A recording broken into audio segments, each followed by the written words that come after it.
मेरा परम सौभाग्य रहा है कि मुझे हुजूर बाबा सावन सिंह जी महाराज, संत कृपाल सिंह जी महाराज, दयाल पुरुष संत दर्शन सिंह जी महाराज एवं वर्तमान युग के महापुरुष संत राजेंद्र सिंह जी महाराज के पवित्र चरणों में बैठने का अवसर प्राप्त हुआ। यहाँ मैं दयाल पुरुष संत दर्शन सिंह जी महाराज की कुछ मेहरबानियों का वर्णन करूँगा जो उन्होंने मुझे सरीखे तुच्छ जीव पर की है। परम संत कृपाल सिंह जी महाराज के परम धाम से धारने के पश्चात मेरी स्थिति बड़ी असहाय जैसी हो गई थी। कुछ सूझ नहीं रहा था कि कहाँ जाऊँ। अचानक किसी परिचित से सुना कि अब वक्त के सद्गुरु संत दर्शन सिंह जी महाराज हैं। मुझे ऐसे लगा जैसे अंधे को आँख मिल गई हो।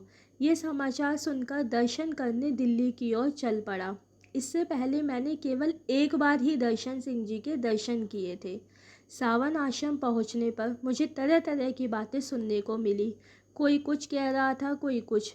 कोई अपनी ही बात करे जा रहा था कि दर्शन सिंह जी उत्तराधिकारी नहीं हैं, पर मेरी आंखें दर्शन सिंह जी महाराज को ढूंढ रही थी। तभी मैंने देखा कि जहां महाराज दर्शन सिंह जी विराजमान थे, उनके पीछे ही और शांति में और ज्योति में धारा प्रवाहित हो रही थी।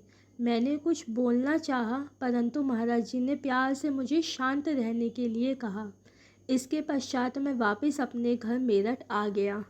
हम लोग उन दिनों प्राय मेरठ सावन आश्रम में एकत्रित होते रहते थे। इसी बीच पता चला कि तिलक नगर में बाबा सावन सिंह जी महाराज का जन्मदिन मनाने की तैयारी हो रही है। मुझे भी मेरठ सत्संग केंद्र की तरफ से वहां सेवा में भेजा गया।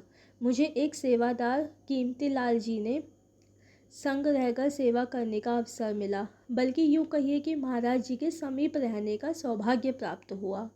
कई बार काम अधिक हो जाने के कारण हम भोजन भी नहीं कर पाते थे और इस पर महाराज जी बड़े प्यार से हमें खाने के बारे में भी पूछते और बड़ी दया करके अपने हाथों से प्रसाद देते।